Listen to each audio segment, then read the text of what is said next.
Yang saya hormati Menteri Agama Republik Indonesia, dalam hal ini diwakili oleh sahabat saya, sahabat kita semua, Dr. Nur Zaman.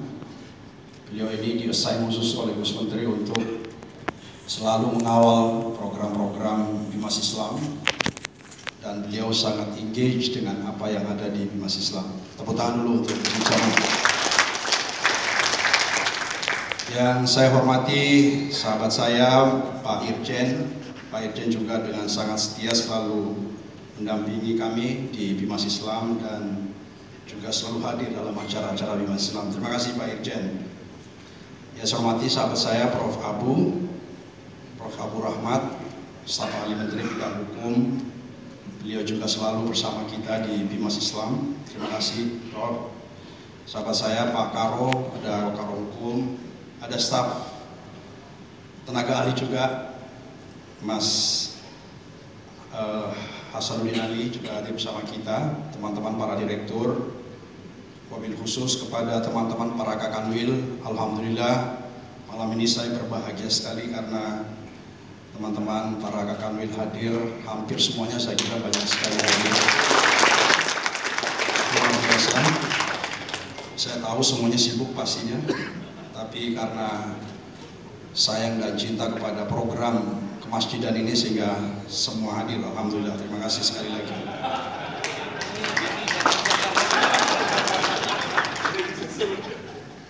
Para alim ulama, para takmir, para akademisi, aktivis dan mitra kemasjidan yang saya hormati, puji syukur bagi Allah Subhanahu wa taala yang Maha memberdayakan Sarasehan Nasional Kemasjidan tahun 2023 di tempat yang baik ini. Alhamdulillah kita semua hadir bersama.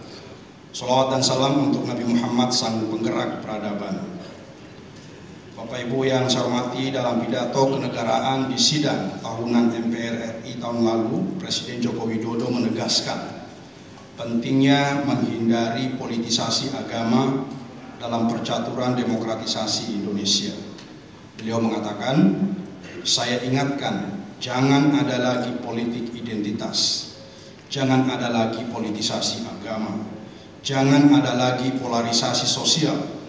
Demokrasi kita harus semakin dewasa, konsolidasi nasional harus kita perkuat. Amar ini mendapat perhatian semua pihak, termasuk Kementerian Agama.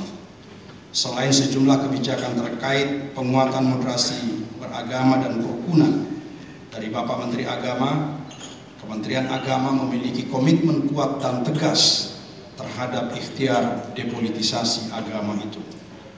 Pada Rakernas Kementerian Agama tahun 2023 di Surabaya misalnya, 3 di antara 9 kebijakan Outlook Kementerian Agama tahun 2023 adalah akselerasi moderasi beragama dalam menangkal potensi politik identitas, advokasi perizinan rumah ibadah, dan penguatan sistem peringatan dini konflik keagamaan. 3 hal ini secara substansial merespon dan menindaklanjuti amar tersebut. Bahkan Bapak Menteri Agama telah mencanangkan tahun 2023 ini sebagai tahun kerukunan. Bapak Menteri dan hadirin yang berbahagia, uniknya dalam keseharian ternyata istilah politik identitas, politisasi agama, dan beragam ekspresinya di dalam praktek berdemokrasi dan berbangsa masih belum satu pemahaman. Bahkan ada kelompok yang dengan sengaja dan dengan sadar akan menggunakan politik identitas dalam ikhtiar kontestasi politiknya. Ada penggunaan rumah ibadah untuk aktivitas politik praktis. Misalnya, meskipun pada pasal 280 Undang-Undang Nomor 7 Tahun 2017 tentang Pemilu telah melarangnya, ada ragam pemahaman atas klausul larangan itu, atau mungkin ada pemahaman yang keliru. Padahal hal ini akan sangat potensial mengganggu kerukunan umat beragama dan kerukunan nasional. Perlu usaha serius dan sinergis untuk menahan potensi polarisasi umat ini dan mengupayakan pemeliharaan kerukunan umat beragama.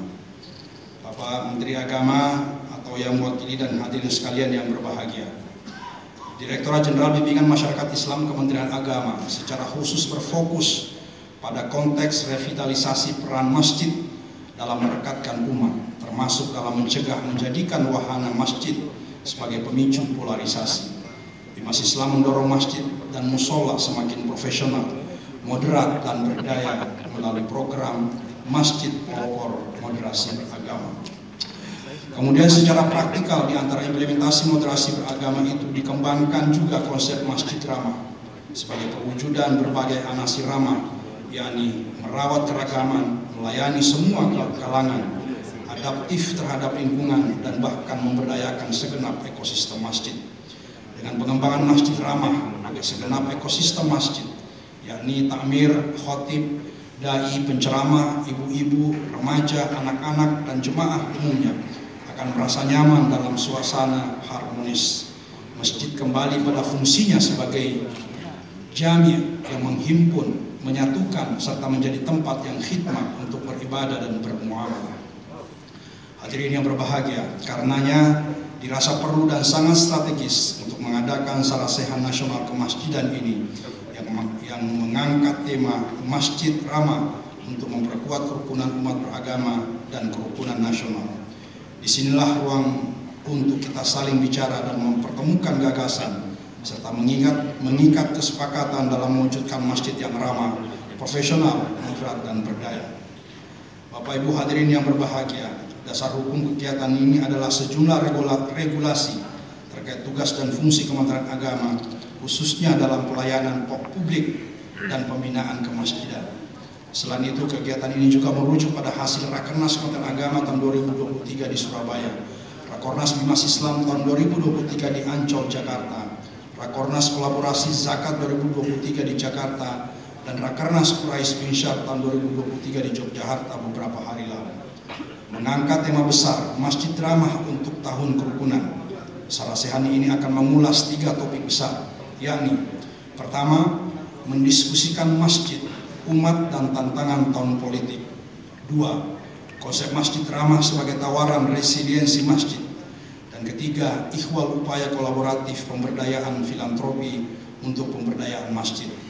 Ketiga sesi diskusi akan dilanjutkan dengan pembahasan di 3 komisi yang menjawab 3 tujuan sarasehan ini, yakni pertama, menjaring dan mengeksplorasi berbagai gagasan dan masukan dalam upaya memperkuat peran masjid dalam mencegah politisasi agama, khususnya di dalam konteks masjid menjelang tahun politik 2023-2024. 2. Mendiskusikan dan merumuskan serta menyepakati berbagai kriteria bagi masjid ramah sebagai konsep aplikatif yang dipandang tepat untuk menjawab kebutuhan lapangan dalam upaya menciptakan masjid dan musola yang nyaman bagi semua kalangan, beragam latar belakang, termasuk ramah bagi anak-anak, penyandang disabilitas, lansia, dan mustadhafin.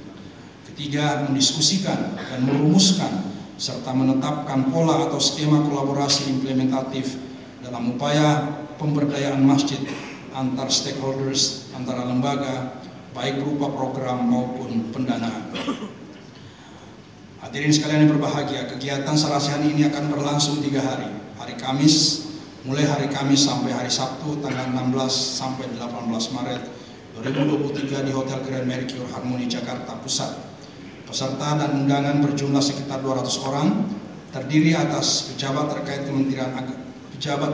pada Kementerian Agama Pusat dan kementerian lembaga terkait, Kabid Urais dan Binsyar, serta Kasih Kemasjidan pada 34 Kanwil Kementerian Agama Provinsi, perwakilan Ormas Islam tingkat pusat, takmir masjid percontohan terpilih, serta sejumlah akademisi, aktivis, dan mitra kemasjidan. Bapak Ibu hadirin yang berbahagia, kegiatan ini tentu didanai dari DIPA, Direktorat Jenderal Bimas Islam tahun 2023. Akhirnya, terima kasih kepada para narasumber, terkhusus Bapak Dr. Haji Muhammad Yusuf Kalla yang berkenan dan akan memberikan pencerahannya insya Allah. Dan yang terutama, terima kasih kepada Bapak Menteri Agama yang terus memberikan arahan kepada kita semua, dan malam ini diwakili oleh staf khusus beliau. Untuk selanjutnya, kiranya berkenan menyampaikan sambutannya sekaligus membuka acara ini secara resmi. Terima kasih tak terhingga kepada kita semua. Bapak Menteri Agama dan hadirin sekalian yang berbahagia, demikian yang dapat kami sampaikan. Terima kasih atas perhatiannya. Wabillahi taufiq wassa'adah. Allahumma muwaffiq ila aqwamit thoriq. Wassalamualaikum warahmatullahi wabarakatuh.